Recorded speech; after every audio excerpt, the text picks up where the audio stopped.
Hello lovely student, I hope you are doing really great. I'm also fine. This is Hanifaraj. আপনারা দেখছেন পিও English spoken rules number 17। Spoken rules number 17 আমি রেখেছি will be able two.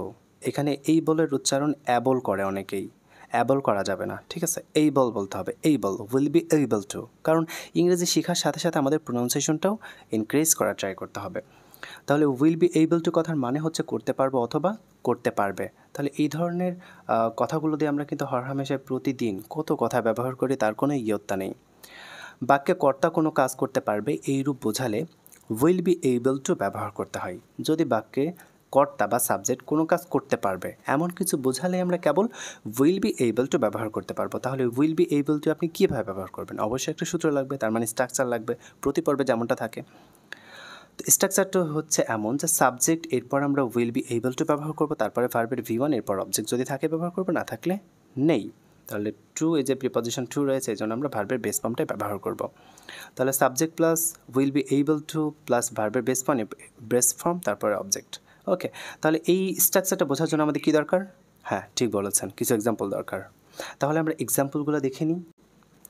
সে পরীক্ষায় পাশ করতে পারবে। সে পরীক্ষায় পাশ করতে পারবে, ঠিক আছে? এই যে পারবে রয়েছে, তাহলে কি হবে? কে পারবে? সে। সে কে? কর্তা বা সাবজেক্ট। তাহলে কি হবে? সে, এটার ইংরেজি কী হবে? She will be able two pass in the examination. She will be able two pass in the examination মানে হচ্ছে সে পরীক্ষায় পাশ করতে পারবে, ঠিক আছে? এর পরের বাক্যটি আমরা খেয়াল করি। আমরা সেখানে যথাসময়ে পৌঁছাতে পারবো। আমরা সেখানে যথাসময়ে পৌঁছাতে পারবো।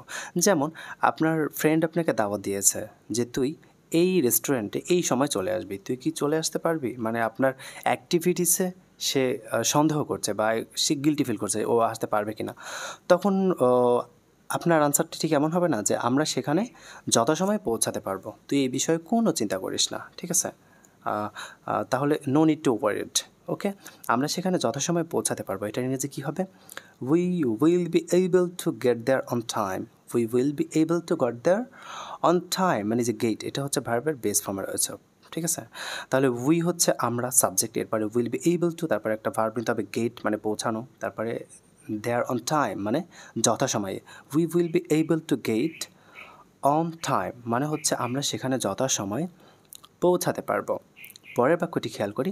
আমি আমার বন্ধুকে বিষয়টা বোঝাতে পারবো। আমি আমার বন্ধুকে বিষয়টা বোঝাতে পারবো। এখন মনে করেন আপনারা 3 বন্ধু, এখন 1-2 বন্ধুর সাথে কথা কাটাকাটি হয়ে ঝগড়া লেগে গেছে, ঠিক আছে? ব্রাজিল আর্জেন্টিনা খেলাকে কেন্দ্র করে কী হয়ে গেছে? ঝগড়া লেগে গেছে, কিলাকিলি লেগে গেছে।